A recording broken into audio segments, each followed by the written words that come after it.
چند دن کی دنیا ہے، لڑائی جھگڑے کا موقع ہی کہاں ہے۔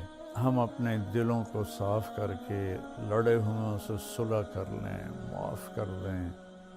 آپ کے رب کی بہت بڑی رحمت آپ پہ نازل ہوئی تو آپ نرم ہو گئے اپنی امت کے لیے۔ اگر آپ کی زبان کا بول سخت ہوتا اور مزاج میں شدت ہوتی تو ان کے بارے میں اللہ کہہ رہا ہے یہ سارے بھاگ جاتے، آپ کو چھوڑ جاتے۔ میرے اللہ نے فرعون کے پاس موسیٰ علیہ السلام کو بھیجا۔ فرعون سے بڑا مجرم شاید ہی کوئی ہو جس نے کہا انا ربکم الاعلی۔ تو اللہ نے دونوں بھائیوں سے فرمایا فقولا لہ قولا لینا، کہ موسیٰ ہارون فرعون کے ساتھ نرم لہجے میں بات کرنا۔ ہر سال کی طرح اس رمضان المبارک میں بھی جڑے ہمارے ساتھ اور سمجھیں قرآن کا پیغام مولانا طارق جمیل صاحب کے ساتھ رمضان المبارک کی ہر رات تراویح کے بعد یوٹیوب لائیو صرف طارق جمیل آفیشیل پر۔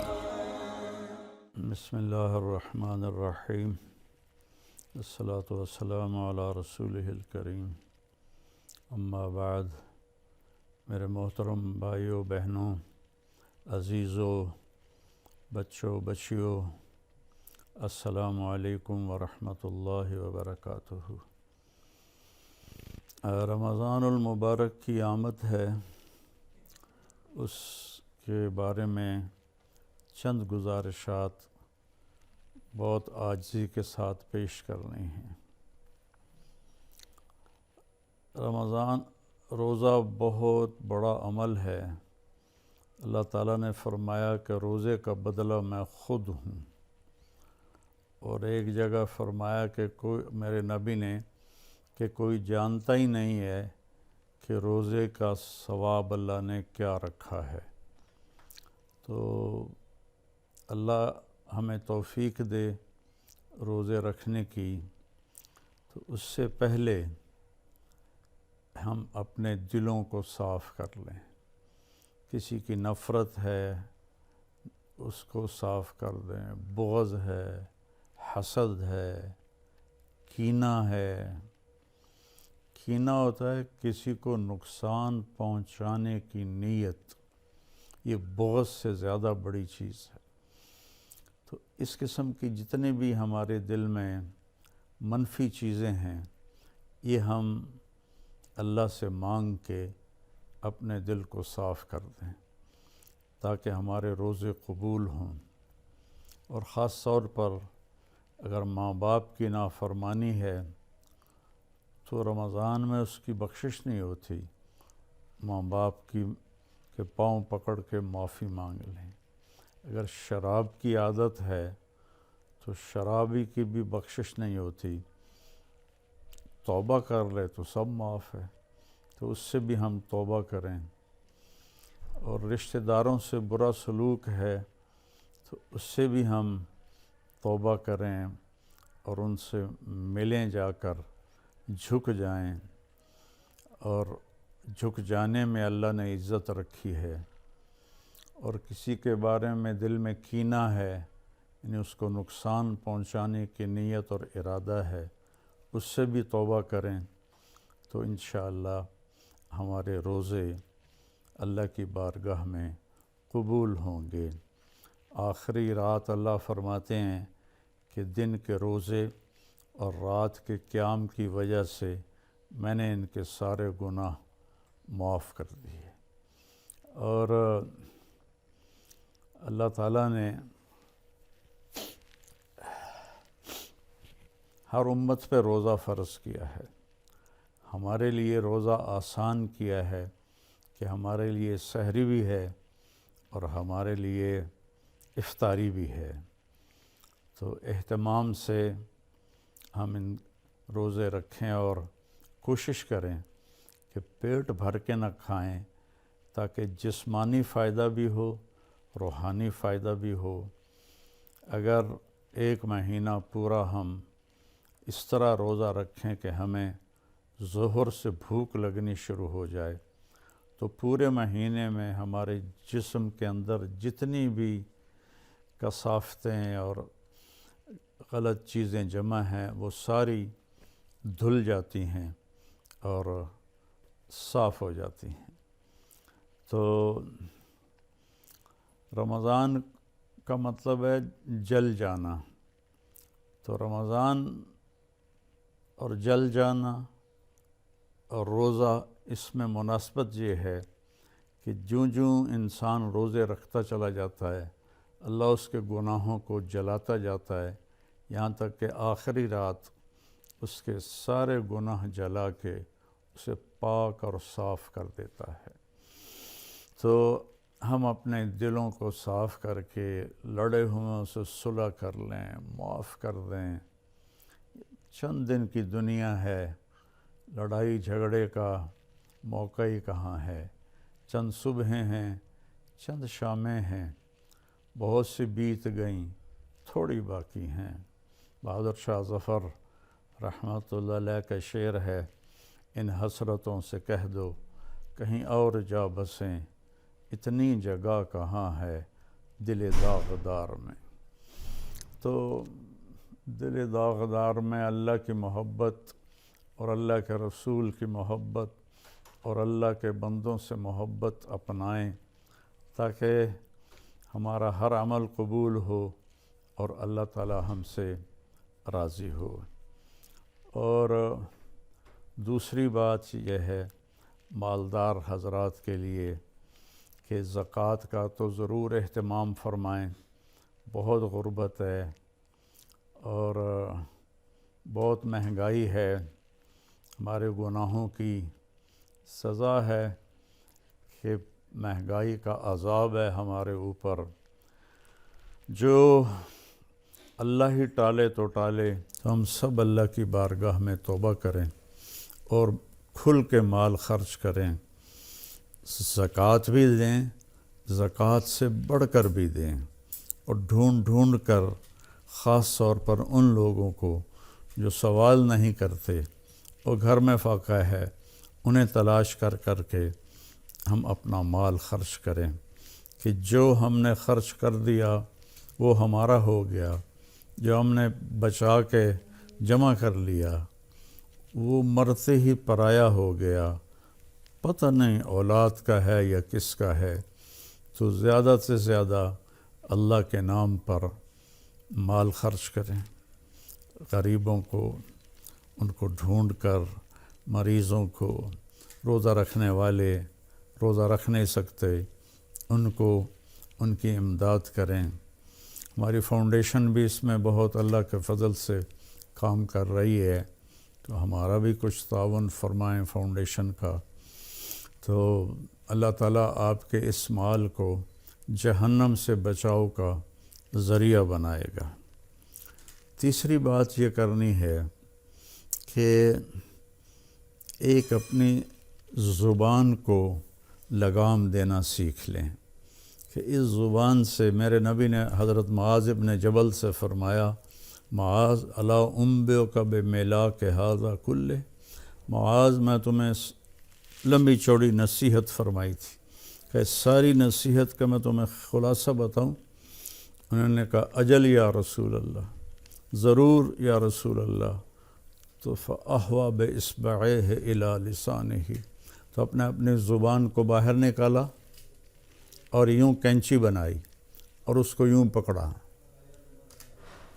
اور پھر فرمایا کف ھذا، اے معاذ اپنی زبان پہ قابو رکھنا۔ وہ کہنے لگے یا رسول اللہ انؤاخذ بما نقول، جو ہم بولتے ہیں اس کا بھی حساب ہے؟ تو آپ نے فرمایا سکلت کا امک یبن جبل، ارے جبل کے بیٹے تیری ماں تجھے روئے۔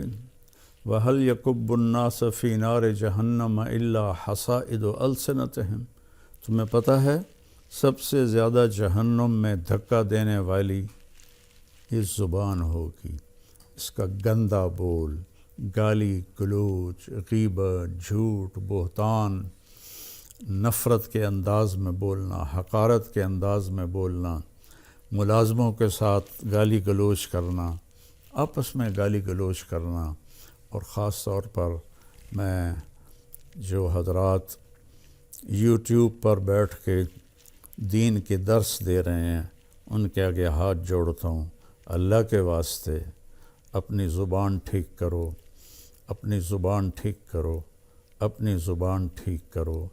ایسے میرے نبی کے بارے میں آتا ہے، ما کان فاحشا متفحشا، میرے نبی کبھی بھی بدخوئی اور بد کلامی کرنے والے نہیں تھے۔ اور میرے اللہ نے فرمایا، فَبِمَا رَحْمَةٍ مِّنَ اللَّهِ لِنْتَ لَهُمْ وَلَوْ كُنْتَ فَظًّا غَلِيظَ الْقَلْبِ لَانفَضُّوا مِنْ حَوْلِكَ، میرے محبوب آپ کے رب کی بہت بڑی رحمت آپ پہ نازل ہوئی تو آپ نرم ہو گئے اپنی امت کے لیے۔ اگر آپ کی زبان کا بول سخت ہوتا اور مزاج میں شدت ہوتی تو لنفضوا، افراتفری میں جب لوگ بھاگتے ہیں نا تو اس کو انفزاز کہتے ہیں۔ جیسے کہیں کوئی دھماکہ ہو جائے تو لوگ افراتفری میں بھاگتے ہیں جدھر جس کا منہ ہوتا ہے۔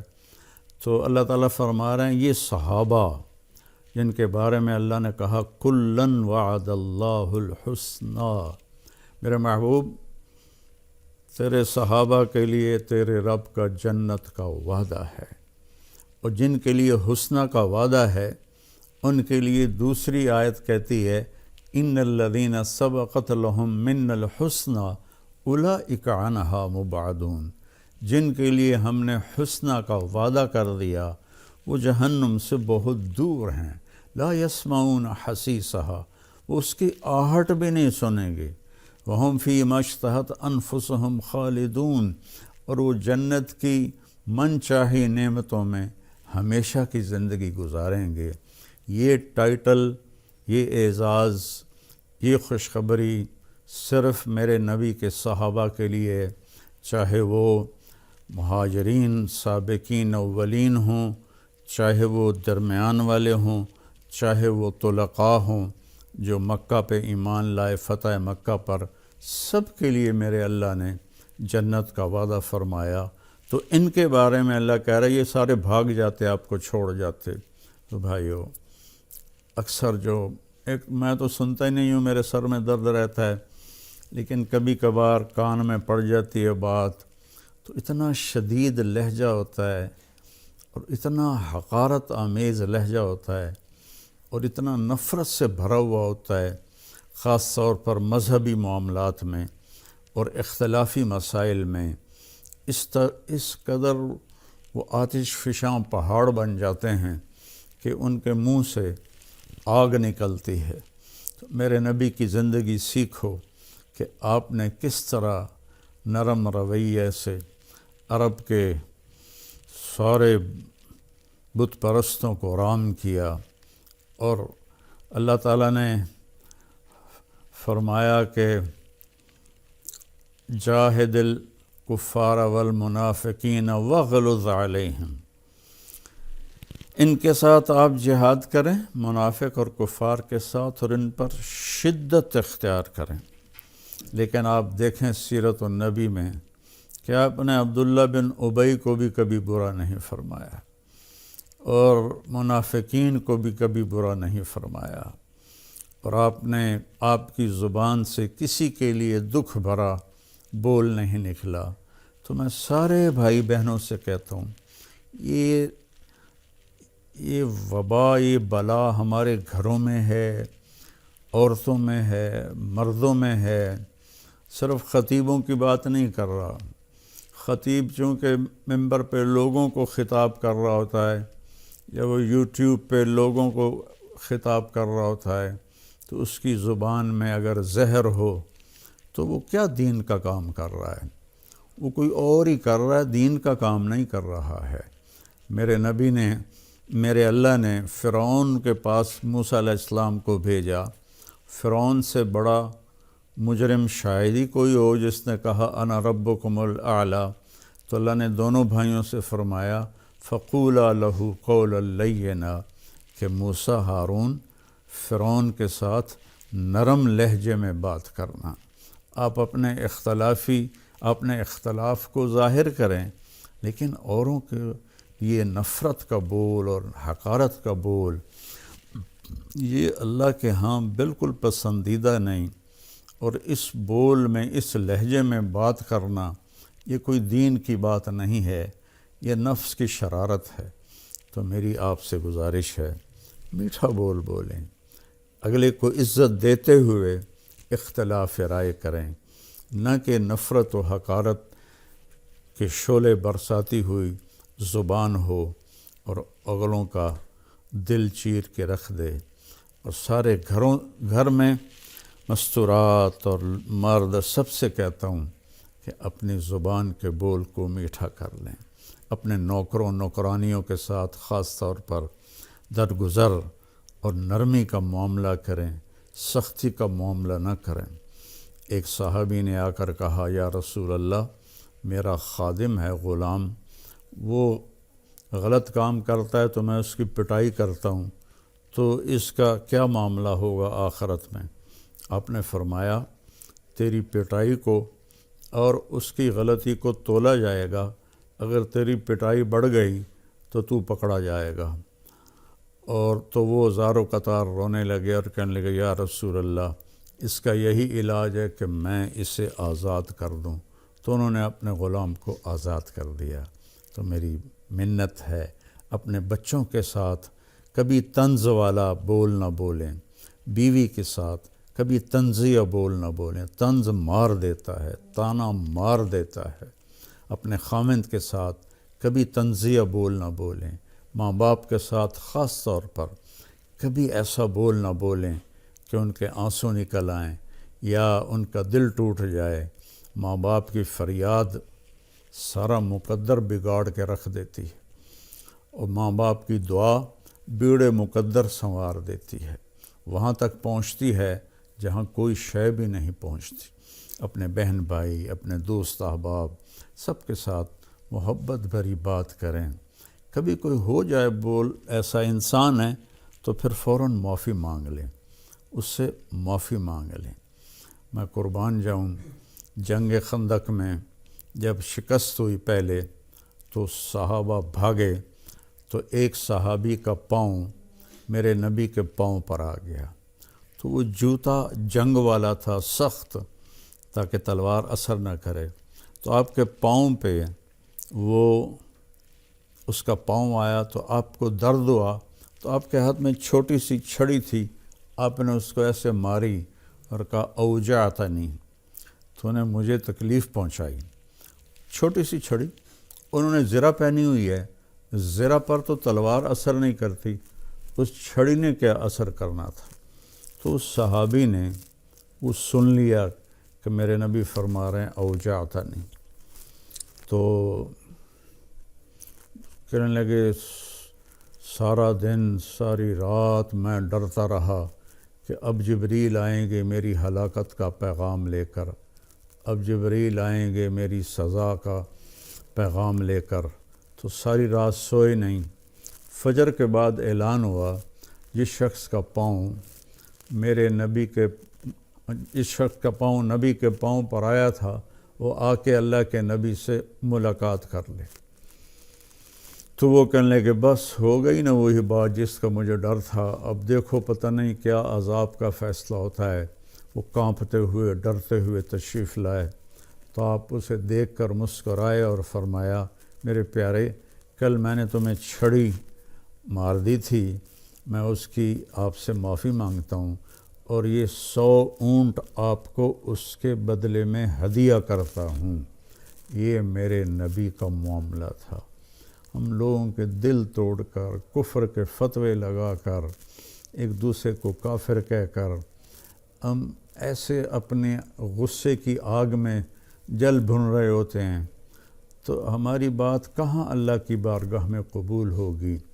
تو بھائیو، اختلاف کے بھی آداب سیکھو، اختلاف رائے کے بھی آداب سیکھو، اور بولنے کے بھی آداب سیکھو کہ ماں باپ سے کیسے بولنا ہے، بیوی سے، بچوں سے، خامند سے، بہن بھائیوں سے، اپنوں سے، غیروں سے، کوئی ایسا بول نہ نکلے۔ ابو دجانہ رضی اللہ تعالیٰ عنہ بہت بڑے صحابی ہیں، تو وہ فرمانے لگے ایک دن کہ میں تمہیں بتاؤں، میری بخشش کا سب سے بڑا عمل یہ ہے کہ میری زبان سے کسی کو دکھ نہیں پہنچا اور میرے دل میں کسی کے لیے نفرت نہیں ہے، تو یہی دو باتیں سارا معاشرہ اپنا لے، اور خاص طور پر جو ممبروں پر یوٹیوب پر لوگوں کو دین سنا رہے ہیں وہ خاص طور پر اس کو اپنائیں، ایک اچھی مثال پیش کریں، ایک اچھی مثال پیش کریں۔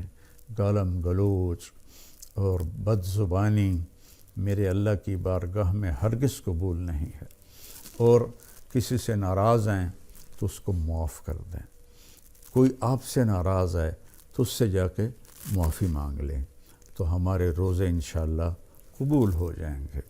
جو ہی رمضان آتا ہے تو تراویح پہ مناظرے شروع ہو جاتے ہیں۔ میں ایسے ہی یوٹیوب دیکھ رہا تھا تو وہ ایک سامنے آیا، 20 تراویح پڑھنے والوں کو چیلنج۔ او بھائی اللہ کے واسطے یہ چیلنج اپنے پاس رکھو۔ حضرت عمر رضی اللہ تعالیٰ عنہ نے 8 تراویح کا بھی حکم دیا ہے، صحیح حدیث ہے، اور آپ نے 20 تراویح کا 3 وتر کے ساتھ حکم دیا ہے، صحیح حدیث ہے۔ کوئی اس پہ عمل کر لیتا ہے، کوئی اس پہ عمل کر لیتا ہے، دونوں ٹھیک ہیں۔ باقی یہ نوافل ہیں، کوئی 20 پڑھو، 40 پڑھو، اہل مدینہ 40 پڑھتے تھے۔ یہ تراویح کا لفظ کہاں سے آیا کہ اہل مکہ 4 رکعت پڑھتے تھے پھر ایک طواف کرتے تھے۔ ترویح کہتے ہیں تھوڑی دیر کے آرام کو، پھر 4 رکعت پڑھ کے اور ایک طواف کرتے تھے، تو اس طرح ان کو تھوڑا آرام بھی ہو جاتا تھا، پھر آگے شروع ہو جاتے تھے۔ مدینے والوں کو پتہ چلا کہ مکے والے تو ہر 4 تراویح کے بعد طواف کرتے ہیں، تو ہم کیا کریں، انہوں نے 40 رکعت پڑھنی شروع کر دی۔ تو اس پہ لوگوں کو تشویش میں نہ ڈالیں، جو 20 پڑھ رہا ہے وہ بھی ٹھیک کر رہا ہے، جو 8 پڑھ رہا ہے وہ بھی ٹھیک کر رہا ہے، کوئی 40 پڑھ رہا ہے وہ بھی ٹھیک کر رہا ہے۔ یہ قیام اللیل ہے، اللہ تعالیٰ کے نبی نے 3 دن صرف کیا، اس کے بعد نہیں کیا، اور ہم تو سب پورا مہینہ کرتے ہیں۔ اس کو حضرت عمر رضی اللہ تعالیٰ عنہ نے جاری فرمایا، اور دونوں صحیح روایات ہیں، 8 کی بھی 3 رکعت 11، اور 20 کی بھی اور 3 رکعت وتر۔ تو کثرت سے تلاوت کریں قرآن کی۔ بخاری شریف کی روایت ہے، کانا رسول اللہ صلی اللہ علیہ وسلم اجود الناس، اللہ کے نبی سب سے زیادہ سخی تھے۔ وَأَجْوَدُ مَا يَكُونُ فِي رَمَضَانَ حِينَ يَلْقَاهُ جِبْرِيلُ يَأْتِيهِ كُلَّ لَيْلَةٍ فَيُدَارِسُهُ الْقُرْآنَ، اور رمضان میں آپ بہت زیادہ سخی ہو جاتے تھے جب جبریل آتے تھے۔ روزانہ رات کو آپ جبریل کے ساتھ قرآن کا دور فرماتے تھے۔ تو یہ واحد نبی ہیں جن کے پاس اتنی کثرت سے جبریل تشریف لائے، ہر رات تشریف لاتے تھے۔ میرے نبی کو 9 رمضان ملے، تو ہر رات کو، اور آخری رمضان میں 2 دفعہ آتے تھے، 2 دفعہ قرآن کا دور ہوا آپ کا جبریل کے ساتھ، اور فرمایا ولا رسول اللہ صلی اللہ علیہ وسلم اجود بالخیر من رمضان من الریح المرسلہ، کہ اللہ کے نبی رمضان میں جبریل کے ملنے پر تیز ہوا سے بھی زیادہ آپ کی سخاوت ہوتی تھی۔ تو میں مالداروں سے کہتا ہوں سخی بنیں، صرف زکوٰۃ دے کے مطمئن نہ ہوں، زکوٰۃ سے اوپر بھی خرچ کریں، اللہ آپ کا رزق بڑھائے گا۔ اللہ مجھے آپ کو توفیق نصیب فرمائے۔ السلام علیکم ورحمۃ اللہ وبرکاتہ۔ چند دن کی دنیا ہے، لڑائی جھگڑے کا موقع ہی کہاں ہے۔ ہم اپنے دلوں کو صاف کر کے لڑے ہوئوں سے صلح کر لیں، معاف کر دیں۔ آپ کے رب کی بہت بڑی رحمت آپ پہ نازل ہوئی تو آپ نرم ہو گئے اپنی امت کے لیے۔ اگر آپ کی زبان کا بول سخت ہوتا اور مزاج میں شدت ہوتی